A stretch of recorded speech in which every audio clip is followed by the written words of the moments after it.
Hello दोस्तों, latest exam GK में आप सभी का स्वागत है। दोस्तों, आज की वीडियो बहुत ज़्यादा महत्वपूर्ण साबित होगी क्योंकि इस वीडियो में हम हिंदी व्याकरण से संबंधित महत्वपूर्ण प्रश्न करेंगे जो कि आपके एग्जाम के लिए रामबाण साबित होंगे। और दोस्तों, मोस्ट प्रोबेबली है कि एग्जाम में इनमें से प्रश्न पूछे ही पूछे जाएंगे क्योंकि जितने भी प्रश्न हम इस वीडियो में करेंगे वे सभी सेलेक्टिव और बार बार परीक्षाओं में पूछे जा चुके हैं। इसलिए वीडियो के अंत तक बने रहें और सभी प्रश्नों को अटेम्प्ट करें और देखें कि आपके कितने प्रश्न सही हुए हैं। दोस्तों, वीडियो में आगे बढ़ने से पहले आप सभी से रिक्वेस्ट है, प्लीज वीडियो को लाइक करें और ज्यादा से ज्यादा शेयर करें और चैनल पर नए हैं तो प्लीज इसे सब्सक्राइब कर बेल आइकन को भी प्रेस कर दें ताकि आगे आने वाली सभी वीडियो के नोटिफिकेशन आप तक पहुंच सके। तो चलिए वीडियो शुरू करते हैं। पहला प्रश्न देखिए, भाषा की सबसे छोटी इकाई कौन सी है? मोस्ट इंपॉर्टेंट क्वेश्चन है, एग्जाम में पूछा भी गया है। विकल्प देखिए, शब्द, व्यंजन, स्वर या फिर वर्ण। सही उत्तर चुने, क्या हो जाएगा? भाषा की सबसे छोटी इकाई कौन सी होती है? तो सही उत्तर जाएगा विकल्प नंबर डी के साथ, वर्ण या अक्षर भाषा की सबसे छोटी इकाई होती है। अगला प्रश्न देखिए, हिंदी भाषा में कितने स्वर हैं? इंपॉर्टेंट क्वेश्चन है। विकल्प देखिए, 14, 11, 13 या फिर 15। सही उत्तर चुने, क्या हो जाएगा? हिंदी भाषा में कितने स्वर हैं? तो हिंदी भाषा में कितने स्वर हैं? 11 स्वर हैं। विकल्प भी सही उत्तर हो जाएगा। अगला प्रश्न देखिए, हिंदी भाषा में कितने व्यंजन हैं? इंपॉर्टेंट क्वेश्चन है। विकल्प देखिए, 21, 33, 36 या फिर 40। सही उत्तर चुने, क्या हो जाएगा? हिंदी भाषा में कितने व्यंजन हैं? तो सही उत्तर जाएगा विकल्प बी के साथ, 33 व्यंजन हैं। अगला प्रश्न देखिए, हिंदी वर्णमाला में कितने वर्ण हैं? मोस्ट इंपॉर्टेंट क्वेश्चन है। विकल्प देखिए, 50, 52, 54 या फिर 55। सही उत्तर चुने, क्या हो जाएगा? हिंदी वर्णमाला में कितने वर्ण हैं? तो सही उत्तर जाएगा विकल्प नंबर बी के साथ, 52। अब दोस्तों, कुछ महत्वपूर्ण प्रश्न इसमें से बनते हैं, इन्हें नोट कर लीजिए। इन 52 अक्षरों में से या वर्णों में से मूल स्वर कितने होते हैं? तो मूल स्वर होते हैं 11। अयोग वाहक कितने होते हैं? अयोग वाहक कितने होते हैं? 2 होते हैं। इन्हें नोट कर लीजिए, बहुत ही ज्यादा महत्वपूर्ण है। मूल व्यंजन कितने होते हैं? मूल व्यंजन कितने होते हैं? तो ये होते हैं 33। इसके बाद बात करते हैं संयुक्त व्यंजन की। संयुक्त व्यंजन की, तो संयुक्त व्यंजन कौन कौन से होते हैं?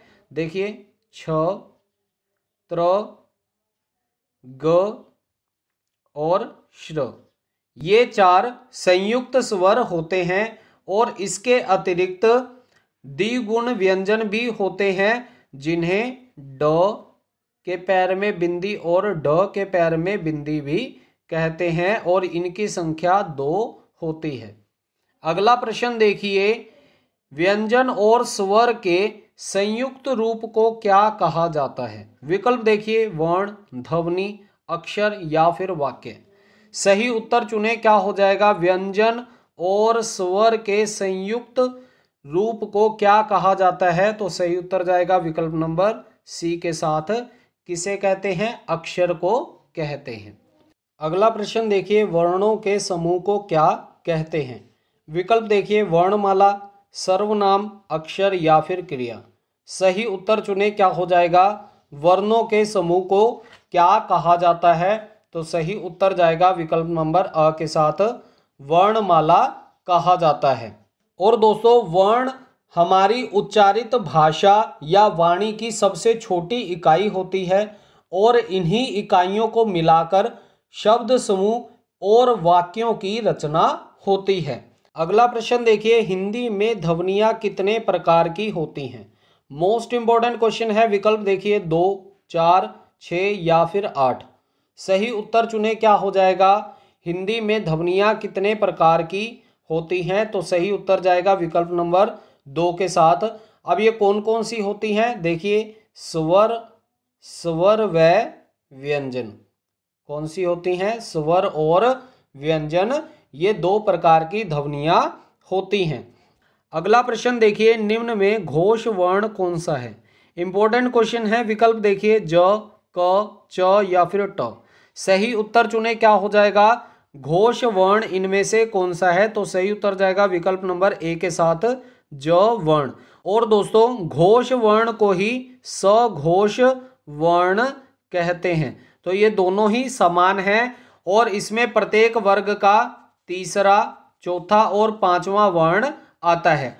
और अगर हम बात करें अघोष वर्णों की, तो अघोष वर्णों में वर्ग का पहला और दूसरा वर्ण आता है। अगला प्रश्न देखिए, वो वर्ण है। इंपॉर्टेंट क्वेश्चन है। विकल्प देखिए तालव्य, दंतोष्ठ, ओष्ठ या फिर मूर्धन्य। सही उत्तर चुने, क्या हो जाएगा, वो वर्ण है। तो सही उत्तर जाएगा विकल्प नंबर बी के साथ दंतोष्ठ। अब देखिए इसका उच्चारण निचले ओठों के साथ दांतों के मिलने से होता है। अगला प्रश्न देखिए, जिन ध्वनियों की गणना न स्वर में और न ही व्यंजन में की जाती है उन्हें क्या कहते हैं। विकल्प देखिए आगत, ऊष्म, अंतस्थ या फिर अयोगवाहक। मोस्ट इंपॉर्टेंट क्वेश्चन है, एग्जाम में पूछा जाता है। तो सही उत्तर बताएं, क्या हो जाएगा, किन ध्वनियों की गणना स्वर और व्यंजन में नहीं की जाती। तो सही उत्तर जाएगा विकल्प नंबर डी के साथ अयोगवाहक। अब ये अयोगवाहक कौन से होते हैं, तो देखिए अनुस्वार, अनुस्वार, और यह इस तरह से प्रयोग में लाया जाता है। और दूसरा होता है विसर्ग। कौन सा होता है, विसर्ग, इसे इस तरह से प्रयोग में लाया जाता है।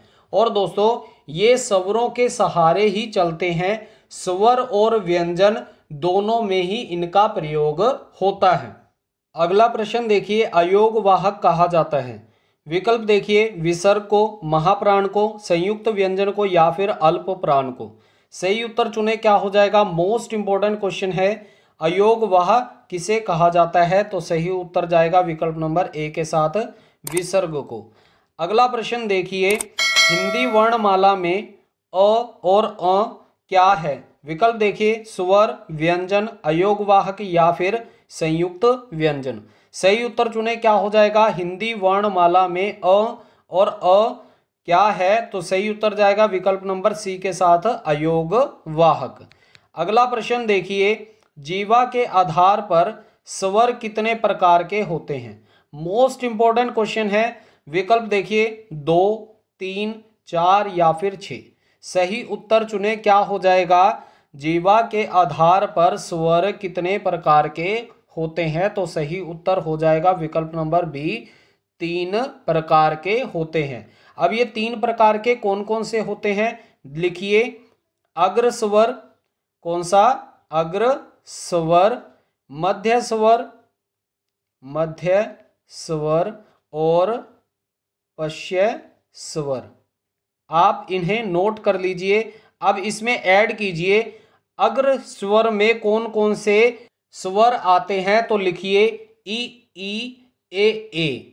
और मध्य स्वर में सिर्फ अ स्वर आता है और पश्य में आ, उ, ओ, अ ये आते हैं। अगला प्रश्न देखिए, अयोगवाहक कहा जाता है महाप्राण को, अनुस्वार एवं विसर्ग को, संयुक्त व्यंजन को या फिर अल्प प्राण को। सही उत्तर चुने, क्या हो जाएगा, अयोगवाहक किसे कहा जाता है। तो देखिए दोस्तों अनुस्वार और विसर्ग इन दोनों को ही अयोगवाहक कहा जाता है। अगर आपके पास अनुस्वार आए वो भी सही हो जाएगा, विसर्ग आए वो भी सही हो जाएगा।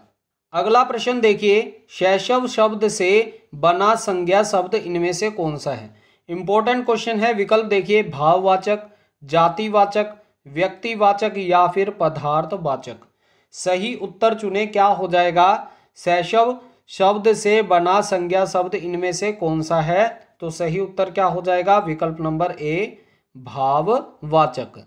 अगला प्रश्न देखिए, जिस संज्ञा शब्द में किसी के गुण, दोष, दशा आदि होती है उसे क्या कहते हैं? विकल्प देखिए, जातिवाचक संज्ञा, द्रव्यवाचक संज्ञा, भाववाचक संज्ञा या फिर समूहवाचक संज्ञा। सही उत्तर चुने, क्या हो जाएगा? जिस संज्ञा शब्द से किसी के गुण, दोष और दशा आदि का बोध हो उसे क्या कहते हैं? तो सही उत्तर जाएगा विकल्प नंबर सी के साथ, भाववाचक संज्ञा कहते हैं। और भाववाचक संज्ञा भाव से उत्पन्न होती है, जैसे कि लंबाई, बुढ़ापा, मिठास, नम्रता, समझ आदि। अगला प्रश्न देखिए, बाप का संबंधवाचक संज्ञा रूप क्या होगा? विकल्प देखिए, बापा, बापती, बपोता या फिर बपोती।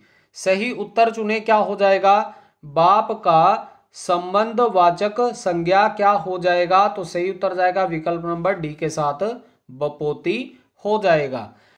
अगला प्रश्न देखिए, उचित की भाववाचक संज्ञा क्या होगी? विकल्प देखिए, उचितानुसार, औचित्य, उचितस्य या फिर उवाच। सही उत्तर चुने, क्या हो जाएगा? उचित की भाववाचक संज्ञा इनमें से क्या होगी? तो सही उत्तर जाएगा विकल्प नंबर बी के साथ, औचित्य। अगला प्रश्न देखिए, निजत्व संज्ञा शब्द है। विकल्प देखिए, व्यक्तिवाचक, भाववाचक, द्रव्यवाचक या फिर जातिवाचक। तो सही उत्तर चुने, क्या हो जाएगा? निजत्व संज्ञा शब्द है, तो यह संज्ञा शब्द निज से बना है, तो सही उत्तर जाएगा विकल्प नंबर बी के साथ, भाववाचक संज्ञा है। अगला प्रश्न देखिए, बुढ़ापा एक प्रकार का अभिशाप है, रेखांकित शब्द की संज्ञा है। विकल्प देखिए, जातिवाचक, भाववाचक, व्यक्तिवाचक या फिर समूहवाचक। मोस्ट इंपोर्टेंट क्वेश्चन है दोस्तों, इस बार मोस्ट प्रोबेबली है कि इस प्रकार का प्रश्न आपको परीक्षा में देखने को मिल जाए।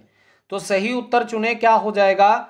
बुढ़ापा की कौन सी संज्ञा होगी? तो सही उत्तर जाएगा विकल्प नंबर बी के साथ, भाववाचक संज्ञा। अगला प्रश्न देखिए, जो शब्द संज्ञा की विशेषता बताते हैं उन्हें क्या कहते हैं? इंपॉर्टेंट क्वेश्चन है। विकल्प देखिए, सर्वनाम, विशेषण, क्रिया या फिर क्रिया विशेषण। सही उत्तर चुने, क्या हो जाएगा? जो शब्द संज्ञा की विशेषता बताते हैं उन्हें क्या कहते हैं? तो सही उत्तर क्या हो जाएगा? विकल्प नंबर बी, विशेषण कहते हैं। अगला प्रश्न देखिए, जिस विकारी शब्द से संज्ञा की व्युत्पत्ति मर्यादित होती है उसे क्या कहते हैं? विकल्प देखिए, विशेष्य, विशेषण, विशेषण ए विशेष्य या फिर विशिष्ट। सही उत्तर चुने, क्या हो जाएगा? जिस विकारी शब्द से संज्ञा की व्युत्पत्ति मर्यादित होती है उसे क्या कहते हैं? तो सही उत्तर जाएगा विकल्प नंबर बी के साथ, विशेषण कहते हैं। मोस्ट इंपोर्टेंट क्वेश्चन है, अच्छे से याद कर लीजिएगा। अगला प्रश्न देखिए, विशेषण की विशेषता बताने वाले शब्द क्या कहलाते हैं? विकल्प देखिए, परविशेषण, विधेय विशेषण, क्रिया विशेषण या फिर उद्देश्य विशेषण। सही उत्तर चुने, क्या हो जाएगा? विशेषण की विशेषता बताने वाले शब्द क्या कहलाते हैं? तो सही उत्तर क्या हो जाएगा? विकल्प नंबर ए, परविशेषण। सही उत्तर क्या हो जाएगा? परविशेषण। अगला प्रश्न देखिए, निम्न में से विशेषण शब्द हैं। इंपॉर्टेंट क्वेश्चन है। विकल्प देखिए, जाना, देवता, सुंदर या फिर कौन। सही उत्तर चुने, क्या हो जाएगा? इनमें से विशेषण शब्द कौन सा है? तो सही उत्तर हो जाएगा विकल्प नंबर सी, सुंदर। दोस्तों, ऐसे शब्द जो संज्ञा या सर्वनाम की विशेषता बताते हैं उन्हें क्या कहा जाता है? विशेषण। जैसे कि लोभी, क्रोधी, साथ, प्रथम, प्रत्येक, चार, थोड़ा आदि, ये सभी क्या हैं? विशेषण शब्द हैं। अगला प्रश्न देखिए, इनमें से सही विशेषण बताएं। मोस्ट इंपोर्टेंट क्वेश्चन है। विकल्प देखिए, क्षम्य, फैन, शिक्षा या फिर भ्रम। सही उत्तर चुने, क्या हो जाएगा? इनमें से सही विशेषण कौन सा है? तो सही उत्तर क्या हो जाएगा? विकल्प नंबर ए, क्षम्य इनमें से विशेषण है। और क्षम्य का विशेष्य क्या हो जाएगा? क्षमा। विशेष्य क्या हो जाएगा? क्षमा। अगला प्रश्न देखिए, जिन शब्दों में लिंग, वचन और कारक आदि के कारण कोई परिवर्तन नहीं होता वह क्या कहलाते हैं? इंपॉर्टेंट क्वेश्चन है। विकल्प देखिए, क्रिया कहलाते हैं, वचन कहलाते हैं, अवयव कहलाते हैं या फिर वाच्य कहलाते हैं? सही उत्तर चुने। क्या हो जाएगा? लिंग, वचन और कारक आदि के कारण कोई परिवर्तन जिन शब्दों में नहीं होता वे क्या कहलाते हैं? तो सही उत्तर जाएगा विकल्प नंबर सी के साथ, अव्यय कहलाते हैं। अगला प्रश्न देखिए, आहा आप आ गए वाक्य में आहा शब्द है। विकल्प देखिए, संज्ञा, सर्वनाम, अव्यय या फिर विशेषण। सही उत्तर चुने। क्या हो जाएगा? आहा शब्द इसमें से क्या है? तो सही उत्तर जाएगा विकल्प नंबर सी के साथ, अव्यय। अगला प्रश्न देखिए, कौन सा पद विकृत नहीं है? इंपॉर्टेंट क्वेश्चन है। विकल्प देखिए, संज्ञा, अवयव, विशेषण या फिर क्रिया। सही उत्तर चुने। क्या हो जाएगा? कौन सा पद विकृत नहीं है? तो सही उत्तर हो जाएगा विकल्प नंबर बी, अव्यय। अगला प्रश्न देखिए, भला मैं क्या कर सकता हूं वाक्य में भला शब्द है। विकल्प देखिए, संज्ञा, सर्वनाम, विशेषण या फिर अव्यय। सही उत्तर चुने। क्या हो जाएगा? भला मैं क्या कर सकता हूं वाक्य में भला शब्द क्या है? तो इसका भी सही उत्तर क्या हो जाएगा? विकल्प नंबर डी, अव्यय। इस वीडियो का अंतिम प्रश्न है, हिंदी भाषा में ह्रस्व स्वरों की संख्या कितनी है? विकल्प देखिए, 11, 4, 7 या फिर 2। सही उत्तर चुने। क्या हो जाएगा? हिंदी भाषा में ह्रस्व स्वरों की संख्या कितनी है? इंपॉर्टेंट क्वेश्चन है, तो इसका सही उत्तर जाएगा विकल्प नंबर बी के साथ, 4 होती है। अब ये 4 संख्या कौन कौन सी है आप नोट कर लीजिए, अ, ई, उ तथा री, ये 4 होते हैं। तो दोस्तों ये थे हिंदी व्याकरण से संबंधित महत्वपूर्ण प्रश्न जो कि आपके एग्जाम के लिए बहुत ज्यादा फायदेमंद होंगे। दोस्तों वीडियो से कुछ सीखने को मिला तो प्लीज वीडियो को लाइक करें और ज्यादा से ज्यादा शेयर करें, और चैनल पर नए हो तो प्लीज इसे सब्सक्राइब कर बेल आइकन को भी प्रेस कर दें ताकि आगे आने वाली सभी वीडियो के नोटिफिकेशन आप तक पहुंच सके। तो चलिए मिलते हैं अगली वीडियो में। जय हिंद।